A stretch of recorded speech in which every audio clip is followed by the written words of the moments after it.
I really feel like I am helping do something for this country. When you get down to it, it's very, very simple.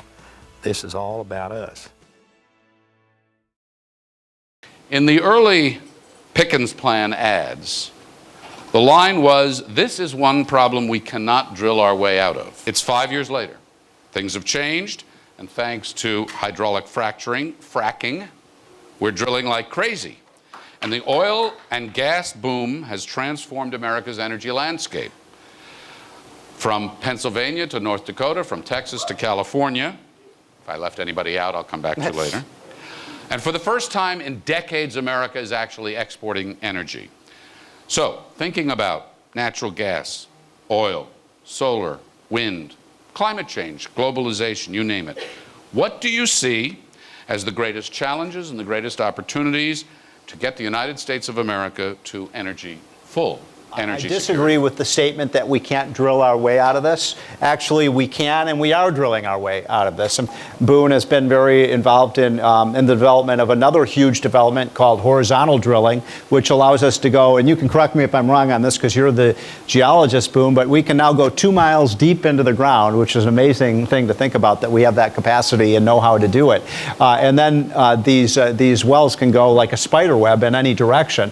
And that has made our oil and gas production so much more efficient. We're seeing a huge revival in the American energy market. And the really great news about this story is that I believe, and I think a lot of experts who know a lot more about this industry than I do, that if we get this right and we just go full speed ahead in developing our oil and gas resources, and by the way, coal too, we are also the Saudi Arabia of coal as well. If we just move aggressively forward in developing our own energy resources, within 10 years, this great country of ours, the United States of America, can move from being an oil import country to an oil and gas export country.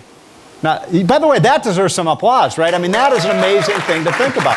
We as Americans spend $300 billion. This is something that I very much agree with Boone, that this is a huge drain on our economy, that we spend about $300 billion a year as Americans buying oil from countries that are oftentimes not very favorable to the United States. This is the biggest story in America, what is happening in our oil and gas industry. We should, if we really want to get serious about developing our energy resources, the first thing we should do is shut down the U.S. Department of Energy. We don't need a U.S. Department of Energy.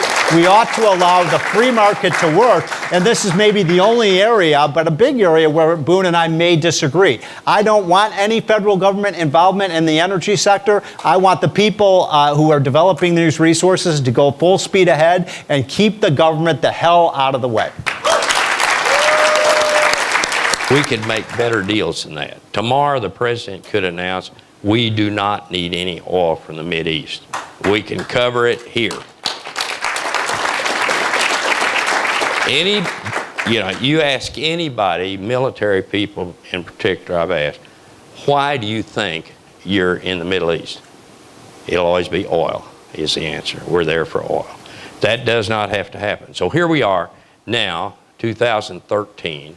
We have 4,000 trillion cubic feet of natural gas that I think is recoverable. It will be produced in North America. That includes Canada and the United States.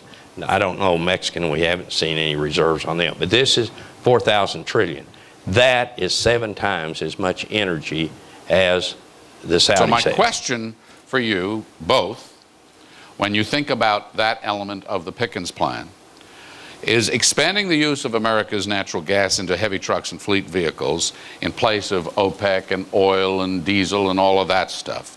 Should the government, you say the government shouldn't build anything, but should the government encourage that, incentivize that, require that, or should the government back off of that altogether too and let the free market decide? You go first.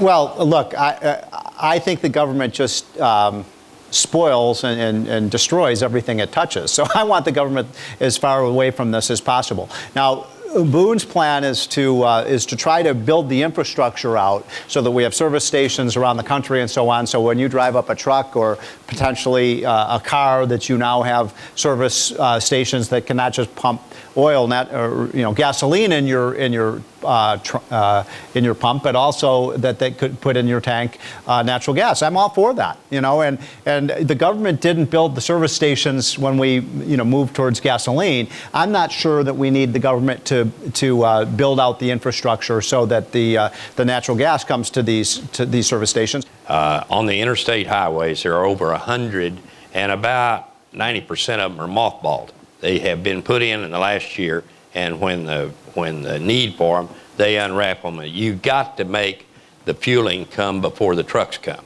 You understand that, of course. Listen, I know 2,000 truckers, and I haven't found one trucker that would be dumb enough to buy a truck and not know where he's going to fuel it. So you've got to put the fueling in first. It's in the pilot flying J stations. Clean Energy Fuels has those pumps and everything in there. They're ready to go. So that is going to happen. What you've been waiting for is a 12-liter engine.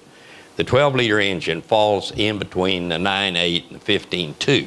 There were two engines that they had, one too big really for a lot of trucks, and 9.8 didn't. It was good flat country but wouldn't pull any grades. So they put the 12-liter in. It has now been tested. It's now in mass production by Cummins, and you will see that happen very fast. Now, if you wanted, I think the question was government. Right. In the deal. If you wanted to do it faster, we had a natural gas act that we put up, and what it did was it would give a tax credit of $30,000, because that's the incremental difference between a diesel truck and a natural gas truck. Today, you're running those 18-wheelers about 20 to 30,000 gallons, not miles, 20 to 30,000 gallons a year, and you're going to save $2 a gallon, is what you'll save. With natural gas, is what it's half the price of diesel. Well, that'll get you the answer right there. It's cleaner, it's cheaper, abundant, and it's ours. I mean, why would you buy dirty diesel from a foreign country?